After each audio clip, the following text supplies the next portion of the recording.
Just this afternoon, Communications Minister Stephen Conroy finally announced the government's response to the Finkelstein and Convergence reviews.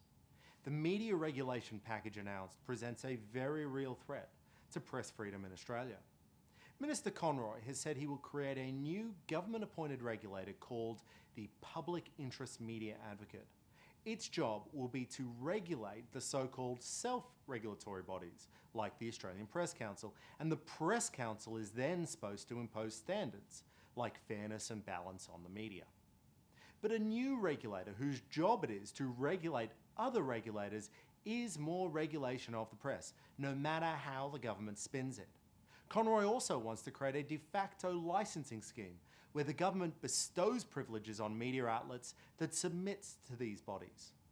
Ultimately, we will have bureaucrats backed by force of law deciding what is fair to print and for us to read.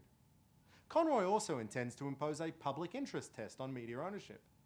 But history tells us that any restriction imposed by politicians on who can own a media outlet will inevitably be misused for political purposes. It has no place in a free society.